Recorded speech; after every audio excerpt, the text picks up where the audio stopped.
Hello everyone. आज मैं बिल्कुल लेटेस्ट के ड्रामा शॉप फॉर किलर्स को एक्सप्लेन करने वाली हूँ। एपिसोड 1 की स्टार्टिंग में हम एक घर को देखते हैं और उसकी बाउंड्री वगैरह काफी बुरी तरह से टूटी हुई होती है, जैसे कि उसके ऊपर किसी ने हमला किया हो। साथ ही वहाँ पर अनाउंसमेंट हो रही होती है कि पास की एरिया में मिलिट्री की ट्रेनिंग होने वाली है, तो कोई भी अपने घरों से बाहर मत निकलना, ऐसा करने पर रिस्क हो सकता है। फिर हम कुछ मिलिट्री वालों को खेत में देखते हैं जो कि उसी घर की साइड आ रहे होते हैं। फिर वहीं पास में हम रिस्ट्रिक्टेड एरिया में एक गाड़ी को देखते हैं। उसमें एक आदमी स्नाइपर लेकर बैठा होता है और उसने उसी घर में अपने निशाना ताना हुआ होता है, और तभी वो उस घर की तरफ शूट कर देता है और वो गोली एक लड़की से गुजरती हुई उस घर की फोटो फ्रेम पर बजती है और वो फोटो फ्रेम टूट जाता है। और उस लड़की का नाम जोंग जियान होता है, जो कि छुपी हुई होती है। साइड में हम एक और लेडी को देखते हैं, उसके बाजू पर ऑलरेडी शूट हो चुका होता है। साथ ही हम वहाँ पर एक लड़के को देखते हैं, वो भी छुपा हुआ होता है। और तभी उसे याद आता है कि एक बार वो अपने अंकल जियोंग जिनमैन के साथ बैठकर मूवी देख रही होती है, जो कि एक्शन मूवी होती है। और जिनमैन उसे स्ट्रेटेजीज बता रहा होता है कि अगर कोई हमारे ऊपर अटैक कर दे तो हम किस तरह से बच सकते हैं। और अपने अंकल की बातें याद करके उसे एक आइडिया आता है और वो एक वाइपर में ग्लास पीस को अटैच कर लेती है। फिर वो उसे सामने की तरफ करती है ताकि वो शूटर उसके ऊपर शूट करे। और वो शूटर करता भी ऐसा ही है, 2-3 बार उसके ऊपर शूट करता है, जिससे कि वो ग्लास पीस टूट भी जाता है। ये देखकर वो शूटर सोचने लगता है कि आखिर ये क्या करने की कोशिश कर रही है। और वहीं जियान को ऐसा करने से वो शूटर की स्ट्रेटेजी समझ आ जाती है कि वो किस एरिया में शूट करने की कोशिश कर रहा है। और फिर वो फ्रिज के ऊपर चढ़कर बैठ जाती है। वही शूटर देखते हैं कि अब उसे जियान दिखाई नहीं दे रही होती है, तो वो अपनी गाड़ी थोड़ी आगे लेकर जाता है। तो वो देखता है कि जियान फ्रिज पर बैठी होती है और उसे आइडिया होता है कि वो फ्रिज से जंप करने वाली है, और होता भी ऐसा ही है। जियान उस फ्रिज से जंप करती है और शूटर शूट कर देता है, लेकिन वो गोली ठीक जियान के ऊपर से होकर निकल जाती है। और जियान जैसे कैसे बचकर सोफे के पास जाती है और वो सोफे को उल्टा करती है, तो वहाँ पर एक स्नाइपर रखी होती है। और तभी शूटर देखता है कि जियान तो स्नाइपर लेकर बैठी होती है, और तभी उनमें से कोई शूट करता है। हमें शूट की आवाज सुनाई देती है और इसी के साथ इस सीन को यहीं पर कट कर दिया जाता है। फिर सीन शिफ्ट होता है कुछ टाइम पहले। हम जियान को पुलिस स्टेशन में देखते हैं। वहाँ पर एक आदमी भी होता है जिसे काफी बुरी तरह से पीटा हुआ होता है, और वो पुलिस ऑफिसर को कह रहा होता है कि जियान ने मुझे काफी बुरी तरह से मारा है। तो पुलिस वाले सीसीटीवी फुटेज चेक करते हैं, तो वो देखते हैं कि सच में जियान ने उस आदमी को काफी बुरी तरह से पीटा होता है। तो जियान कहती है लेकिन इसमें मेरी गलती नहीं है, ये आदमी वुमेन के रेस्टरूम में घुस आया था, तो मुझे तो इसे मारना ही था।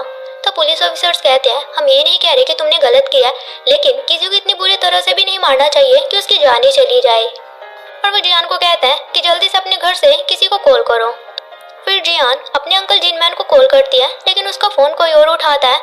जियान कहती है कि तुम कौन हो, तो उसे बताता है कि मैं पुलिस ऑफिसर हूँ, और मुझे ये बताते हुए काफी बुरा लग रहा है कि आपके अंकल जिनमैन की डेथ हो चुकी है। ये सुनकर जियान अपने अंकल को देखने के लिए जा रही होती है, और साथ ही वो अपने अंकल के साथ बिताया हुआ टाइम याद करने लगती है, जिसमें कि जिनमैन विंडोज को काफी अच्छी तरह से शील्ड कर रहा होता है। तो जियान कहती है कि आप इतनी सिक्योरिटी क्यों कर रहे हो, ऐसा तो नहीं है कि हमारे घर पर इतना ज्यादा पैसा है, तो ये करने की क्या जरूरत है। और ये अलमीरा देखो, ये कितने पुराने टाइप की है, आप ये क्यों लेकर आए हो। तो जिनमैन कहता है कि यह अलमीरा बुलेट प्रूफ है, अगर यहाँ पर कभी गोलियां चलती है तो हम इसके अंदर छुप सकते हैं। जियान कहती है लेकिन इन सब की क्या जरूरत है। जिनमैन कहता है कि टाइम किसी ने भी नहीं देखा है। तो जियान उसे बताती है तुम्हें वो शॉप ओनर याद है जहाँ पर मैंने जॉब के लिए अप्लाई किया था, लेकिन उसने मेरे साथ फ्रॉड किया। जिनमैन कहता है कि हाँ। जियान कहती है कुछ दिन पहले उसके साथ एक्सीडेंट हो गया, मुझे नहीं पता लेकिन ये कैसे हुआ। जिनमैन कहता है मैंने ही उसके हाथ पांव तोड़े थे। यह सुनकर जियान काफी चौंक जाती है और कहती है कि ऐसे फालतू के मजाक मत करो। फिर जिनमैन उसके आईडी कार्ड की फोटो ले रहा होता है। जियान कहती है आप ये क्या कर रहे हो। जिनमैन कहता है ये तुम्हारा स्कूल का आईडी कार्ड है, इसका आईडी नंबर हमेशा याद रखना, ये हमारे मरने तक हमारे काम आ सकता है। और वहीं प्रेजेंट में हम जियान को गाड़ी में देखते हैं, और टैक्सी ड्राइवर उसे देखकर कहता है तुम्हें देखकर ऐसा लग रहा है जैसे कि तुम जिनमैन की भतीजी हो। जियान कहती है कि हाँ। तो टैक्सी ड्राइवर कहता है कि मैं जिनमैन का फ्रेंड हूँ, हमने स्कूल साथ में किया है, वैसे अब जिनमैन कैसा है। तो जियान उसे बताती है कि वो मर चुका है। फिर जियान अपने अंकल को देखने के लिए हॉस्पिटल जाती है। उसे बताया जाता है कि जिनमैन ने सुसाइड किया है, लेकिन जियान कहती है अक्सर जो लोग सुसाइड करते हैं वो अपनी कलाई काटते हैं, लेकिन इनके तो नेक पर कटता है। पुलिस ऑफिसर कहता है हमने भी इसके बारे में सोचा था, हमने घर के आसपास के सीसीटीवी फुटेज चेक किए, एक हफ्ते से उनसे मिलने के लिए कोई भी नहीं आया था, और एटोप्सी की रिपोर्ट में हम ये बता सकते हैं कि यह कट इन्होंने खुद ही मारा है। अगर तुम चाहो तो हम वो एटोप्सी रिपोर्ट तुम्हें दिखा सकते हैं। जियान कहते हैं कि इसकी जरूरत नहीं है। जब उसकी बॉडी को अंदर डाला जाता है तो जियान उसकी बॉडी पर एक टैटू देखती है। जिस पर लिखा होता है मर्द दी हेल्प। फिर जियान अपने अंकल की फोटो फ्रेम बनवाने के लिए एक आदमी से मिल रही होती है और साथ ही सोच रही होती है कि वो टैटू आज से पहले तो मैंने अपने अंकल की बॉडी पर कभी भी नहीं देखा है। फिर जियान घर जाती है और अपने घर के बाहर ही बैठ जाती है और तभी वहाँ पर एक लड़का आता है और जियान को कहता है कि क्या तुम्हें मैं याद हूँ, मैं तुम्हारा पड़ोसी हूँ, मेरा नाम जियोंगमिन है। तो जियान को याद आता है कि हाँ, अक्सर बचपन में वो एक दूसरे से मिला करते थे। फिर मिन जियान के साथ अंदर जाता है और उसकी फैमिली फोटो से जिनमैन की फोटो ले लेता है ताकि उससे उनकी फ्रेम बनवाई जा सके। और मीन उसे बताता है कि मैं एक कंप्यूटर स्टूडेंट हूँ तो मेरे लिए काम बहुत ही आसान है। और साथ ही वो उसे बताता है कि जब मैं मिलिट्री से वापस आया था तो मैंने देखा था कि तुम्हारा अंकल पार्ट टाइम जॉब्स ढूंढ रहा है और मैं तुम्हारे अंकल के काफी क्लोज था और तुम्हारे अंकल एक एग्रीकल्चर होर्सेस वेबसाइट पर काम कर रहे थे। वो उस वेबसाइट को रिनोवेट करना चाहते थे तो इसके लिए कुछ दिन मैंने भी उनके साथ काम किया है और उनके मरने से पहले लास्ट टाइम उनकी बात मेरे से ही हुई थी और मैंने ही पुलिस वालों को कॉल करके इसके बारे में बताया था। फिर वो जियान से पूछता है क्या तुमने बाथरूम साफ किया, अंकल की डेड बॉडी वहीं से मिली है। जियान कहती है कि नहीं। तो मिन कहता है कि अगर तुम वो साफ नहीं कर सकती तुम्हारी जगह बाथरूम मैं साफ कर दूंगा, तुम जाके अच्छे से अपने अंकल का फ्यूनरल कंप्लीट करो। जियान कहती है कि ठीक है। फिर हम जियान को उसके अंकल के फ्यूनरल पर देखते हैं। वहाँ पर टैक्सी ड्राइवर अंकल भी होता है, साथ ही उसके अंकल के काफी सारे फ्रेंड्स भी होते हैं। तो ड्राइवर अंकल वहाँ पर फ्लावर बुके देखता है जो कि कॉमरेड ली के नाम से होता है और वो जियान को बताता है वैसे तो मैं सभी को जानता हूँ लेकिन ये कॉमरेड ली कौन है इसके बारे में मैं नहीं जानता। और वहाँ पर कुछ आउटसाइडर भी होते हैं और ड्राइवर अंकल जियान को बता रहा होता है कि ये दो आउटसाइडर है, इन्हें भी मैं नहीं जानता और ये काफी रूड लग रही है। वहीं हम मिन को देखते हैं जो कि जियान के घर पर बाथरूम की सफाई कर रहा होता है। तभी उसके ऊपर छोटी सी अलमीरा में ब्लड के निशान दिखाई देते हैं। जब वो उसे ओपन करता है तो वो देखता है कि उसमें एक सेल फोन होता है जो कि पुराने मॉडल का होता है। वहीं फ्यूनरल पर हम देखते हैं कि जियान बहुत सैड होती है और जिनमैन के दोस्त जिनमैन को लेकर बातें कर रहे होते हैं कि आखिर क्या रीजन रहा होगा कि उसने सुसाइड कर लिया। तो वो खुद ही बातें बनाने लगते हैं कि शायद पैसों की कमी की वजह से उन्होंने ऐसा किया होगा। तभी उनमें से कहता है कि मैंने सुना है कि वो मोकबो वास्प गैंग का लीडर भी था और साथ ही वो NIS के लिए एंटी नॉर्थ का जासूस भी था।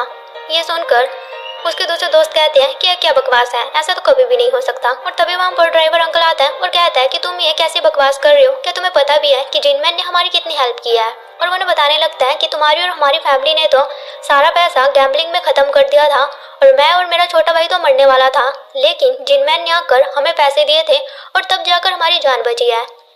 तो वो कहते हैं कि क्या जिनमैन ने हमें पैसे दिए थे। ड्राइवर अंकल कहता है कि हाँ। और उनकी बातें सुनकर जियान सोचने लगती है कि मैं अपने अंकल के साथ 10 साल रही हूँ लेकिन मुझे नहीं लगता कि मैं उनके बारे में कुछ जानती थी। फिर जियान बाहर जाके स्मोक करने लगती है और वहाँ पर मीना आता है और कहता है कि मैं भी तुम्हारे साथ चलूंगा। फिर वो सभी बस में होते हैं और जिनमैन के दोस्त बातें कर रहे होते हैं कि जियान अपने अंकल के फ्यूनरल पर बिल्कुल भी नहीं रोई है। ऐसा लग रहा है जैसे कि वो उनके बिल्कुल भी क्लोज नहीं थी। उनकी बातें सुनकर मिन कहता है कि जिनमैन के कैसे दोस्त थे उन्हें पता ही नहीं है कि कब कहाँ क्या बोलना चाहिए। फिर फ्यूनरल कंप्लीट होने के बाद वो दोनों घर आते हैं और जियान मिन को कहती है कि अभी मैं बिल्कुल भी ठीक नहीं हूँ लेकिन स्टेबल होने के बाद मैं तुम्हें कॉल करूंगी। मिन कहता है कि ठीक है। फिर जियान अंदर जाकर चेंज करती है और अपने अंकल के साथ बिताए हुए अपने मोमेंट्स को याद करने लगती है जिसमें कि जिनमैन उसे कह रहा होता है कि मैंने तो खाना खा लिया, खुद के लिए खुद ही बना लेना। और अपने अंकल के बारे में सोचकर जियान जोर जोर से रोने लगती है और कहने लगती है कि आपकी लाइफ में ऐसा क्या चल रहा था जिसके बारे में मुझे नहीं पता था, आप सिर्फ स्ट्रॉन्ग होने का नाटक कर रहे थे। और तभी वहाँ पर मीना आ जाता है और जियान को रोता हुआ देखकर वो कहता है मुझे लगता है कि मुझे बाद में आना चाहिए। लेकिन जियान उसे कहती है कि मैं बिल्कुल भी ठीक नहीं हूँ, क्या तुम मेरे साथ रुक सकते हो। फिर जियान मिन के शोल्डर पर सर रख कर बैठी हुई होती है और वो कह रही होती है कि मेरी हेल्प करने के लिए थैंक यू। फिर मिन उसे वही सेल फोन दिखाता है और कहता है कि ये बाथरूम क्लीन करते टाइम मुझे मिला था, शायद ये अंकल का होगा। तो उसे देखकर जियान कहती है कि नहीं, मैं और मेरा अंकल तो न्यू मॉडल का फोन यूज कर रहे थे, ये तो मैंने उनके पास कभी भी नहीं देखा। तो मिन कहता है कि शायद अपने काम के लिए जिनमैन इसे यूज करता होगा। और तभी उस फोन पर मैसेज आता है कि मैंने तुम्हें 70 मिलियन वॉन सेंड कर दिया, मेरा सामान मुझे कब तक मिलेगा। और साथ ही वो देखते हैं कि उसके अंकल के अकाउंट में इतना सारा पैसा होता है जिसे कि वो काउंट भी नहीं कर पाती। तो वो मिन को कहती है कि बताओ ये कितना पैसा है। तो मिन कहता है कि ये तो 18.7 बिलियन वॉन है। ये सुनकर जियान काफी चौंक जाती है और कहती है कि क्या हॉर्सेस बेचकर इतना पैसा जोड़ा जा सकता है। मिन कहता है कि बिल्कुल भी नहीं। तो जियान कहती है क्या तुम मुझे वो वेबसाइट दिखा सकते हो जिसके ऊपर अंकल काम कर रहा था। मिन कहता है कि हाँ। फिर वो दोनों उस वेबसाइट को चेक करते हैं तो वो देखते हैं कि उस वेबसाइट के अंदर एक दूसरी वेबसाइट होती है जिसके ऊपर बहुत सारे वेपन्स होते हैं। ये देखकर जियान कहती है कि ये सब कुछ क्या है। तो मीनू से बताता है कि एक इलीगल वेबसाइट है जिससे बहुत सारे वेपन्स बेचे जा सकते हैं और एग्रीकल्चर हाउस इस वेबसाइट का फ्रंट पेज सिर्फ इस वेबसाइट को यूज करने के लिए किया गया है ताकि इस वेबसाइट के बारे में किसी को पता ना चले। तो जियान कहती है मतलब कि मेरा अंकल वेपन्स बेचा करता था। मिन कहता है कि हाँ शायद हो सकता है। और तभी उस वेबसाइट पर एक मेल आता है जिस पर लिखा होता है कि मैंने पैसे ट्रांसफर कर दिए, मुझे मेरा सामान कम मिलेगा। तो जियान रिप्लाई में कहती है कि ये शॉप बंद हो चुकी है, आप अपना अकाउंट नंबर दे देना, मैं आपका सारा पैसा वापस कर दूंगी। और तभी उनकी तरफ से रिप्लाई आता है कि क्या जिनमैन मर चुका है, अब हम तुम्हें भी मार डालेंगे। ये देखकर जियान और मिन दोनों घबरा जाते हैं और वे जल्दी जल्दी वेबसाइट को बंद करते हैं। तो मिन कहता है क्या हमें पुलिस को कॉल करना चाहिए। और तभी उसके घर की डोरबेल बजती है। तो जियान कॉल पर पूछती है कि तुम कौन हो। तो बाहर एक लेडी होती है जिसका नाम मिनहाई होता है और मिनहाई उसे कहती है कि मैं जिनमैन की चाइनीज टीचर हूँ, लेकिन आज उसने मुझसे कांटेक्ट ही नहीं किया। साथ ही हम देखते हैं कि मिनहाई के बैग में एक गन होती है और मिनहाई और जोंगमिन दोनों वही होते हैं जो कि हमने एपिसोड की स्टार्टिंग में जियान के घर पर देखे थे। तो ये सुनकर जियान सोचने लगती है कि क्या मेरा अंकल चाइनीज भी सीखा करता था। और तभी उस पुराने सेल फोन पर फिर से मैसेज आता है कि तुम किसी के भी हाथों मरे मत जाना, क्योंकि तुम्हें मारने के लिए मैं खुद आने वाला हूँ। जियान घबरा जाती है और वही मिनहाई कह रही होती है कि मैं अंदर आ रही हूँ और इसी के साथ ये सीन यहीं पर कट हो जाता है। फिर हमें एक पास्ट सीन दिखाया जाता है जहाँ पर जियान छोटी होती है और वो अपनी पूरी फैमिली के साथ बैठी होती है, जिसमें कि उसका मम्मा पापा और उसकी दादी होती है और साथ ही वहाँ पर जिनमैन होता है। और जिनमैन 8 सालों के बाद अपने घर वापस आया होता है। तो उसका भाई उसे कह रहा होता है कि तुम 8 सालों से कहाँ पर थे, ना ही तुमने हमसे कांटेक्ट किया और ना ही कभी मिलने के लिए आए, मुझे तो लगा था कि तुम मर गए होंगे। जिनमैन कहता है कि मैं इतनी आसानी से नहीं मर सकता।